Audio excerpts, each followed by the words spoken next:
Who makes more money, real estate agent or investor? It's a great question, and if you hang around to the end of this video, I'm going to give you what might be a surprise answer to that question.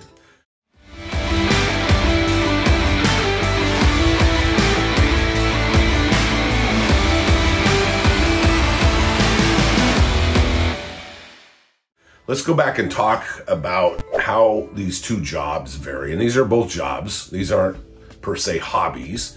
These are regular sources of income for the people who are either real estate agents or investors. On average, a real estate agent sells between 2 and 10 properties per year, or is involved in 2 to 10 transactions per year. That's the average. And if you Google that, that's what it'll tell you. Now, I've got friends, you know people who've done dozens, maybe even 100 transactions or been involved in that many on a yearly basis. So we're just going to look at the averages for these things. The average real estate investor does between 2 and 7 transactions per year. And for purposes of this discussion, we're going to look at just flip properties. So somebody who rehabs a house, puts it back on the market and resells it. The real estate agent, the typical real estate agent who sells these 2 to 10 houses a year, makes someplace between 1 and 2% net for all of the sale that they're involved in. Now, if they represent the buyer and the seller, they could take that number and double that because they're getting paid on both sides of the transaction. But generally, it's, 1% is kind of at the lower level, 2% at the higher level.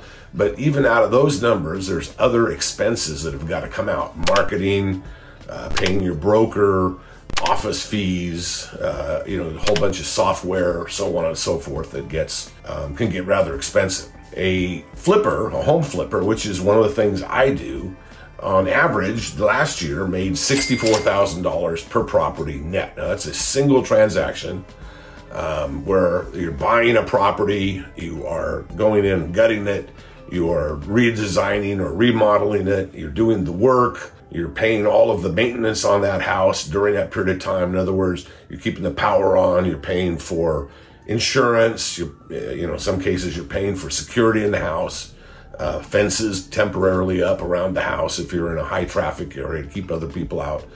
And then you've got all the costs of staging it, decorating it, making sure that it's perfect, permit fees, license fees in some cases, and most importantly, the cost of the funds. I mean, you don't make $64,000 on a house without putting a significant amount of money into buying the house and also a good sized chunk into rehabbing the house. Now, these jobs are essentially the same in some regards too. For example, they both got a market for clients. Houses don't just fall into your lap. Well, in some cases they do, but that's a different video.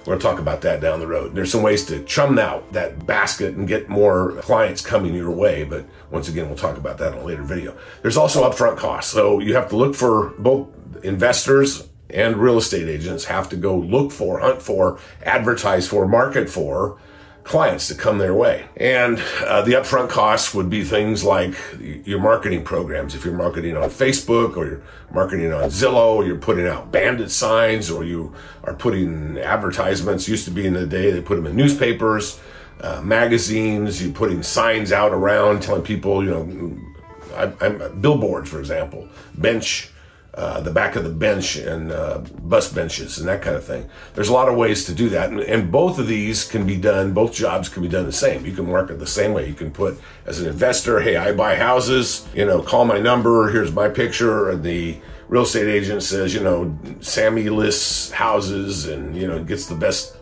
deal for your house in this area. And he's got his picture and his number up there too. There are some differences between these two. Real estate agents in almost every jurisdiction in the United States have to have a license. They have to have some form of maybe continuing education, where they've got to go back on a yearly or every other year, every third year basis and make sure that they are fresh with the laws. And there's a lot of law changes. They got to stay on top of that kind of thing. And there's some of that with regard to an investor, but generally the real estate agent has much more criteria, more things they have to follow, because they are representing both a buyer and seller's best interests versus a real estate investor is representing their own interest. They don't have to represent a buyer or best interest of a seller either way. And in the case of the investor, there's no license required. There's no significant dollars to get started per se, but there is significant dollars needed once you get going. Neither one of them need huge dollars, but as an investor, if you're going to flip a property, you probably need either access to cash yourself or somebody else's, or you need to be able to have good enough credit to go get a loan to get these jobs done. But in summary, if you take a look at these numbers, 2 to 10 houses, the average real estate agent will be involved with, and they're making, let's even be generous and say 2%. Now, the average last year, 2022, the average sale price in the United States per house, this is high end, low end, altogether, $350,000. So if you get 2% of $350,000, that's $7,000. And if you do 10 homes a year as a real estate agent, now that's $7,000 before commissions and before paying your broker and before paying your marketing, your telephone and desk, all that junk. But $7,000 a house times 10 houses, you're going to make $70,000 as a real estate agent. In fact, state of California on their guideline says that the average real estate person makes $70,000 a year. So that's probably a pretty solid number for realtors. Now, there are realtors that are $1 million realtors, and we're not talking about those outliers for real estate agents or for investors for that matter. The average investor, however, does the 2 to 7 homes per year. And most investors, we just talked about last year made $64,000. So let's assume that you're doing just 2. You're doing the low end of the deal. That's $128,000 an investor will make with 2. If they do 3.5 times that much, you're looking at something like $400,000 a year as a real estate investor. Now, keep in mind, education is irrelevant for both of these. You don't need a college degree to be an investor. You don't need a college degree to be an agent. You don't need anything else. I mean, they're very similar in what they do, except one of them involves more risk and the other involves, practically speaking, maybe a little bit more work.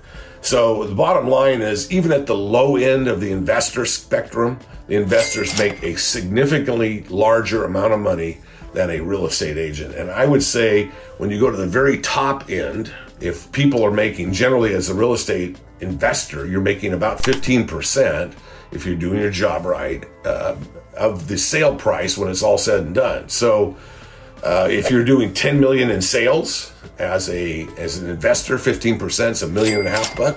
If you're doing 10 million in sales as a real estate agent, at 2% even, it's $200,000. So $1.5 million versus 200,000, and the 200,000 has costs out of it. The $1.5 million is money in the old hip national bank pocket. So take a look at this. If you're considering a career in real estate as a whole, real estate agent or real estate investor, both well-paying, lucrative jobs, but hands down, the investor makes a lot more money. Okay, thank you for watching. If you get a minute, I would love to hear your comments about what you think of these videos. Feel free also to put in any topics down here in the comments section, things that you'd like to hear me discuss. Any questions you want, go ahead and put in here. We'll make sure we get a video on it when we get time. And as always, please like and subscribe. Hit that ring the bell button as well to get notified every time there is a new video. Thanks a lot, everybody.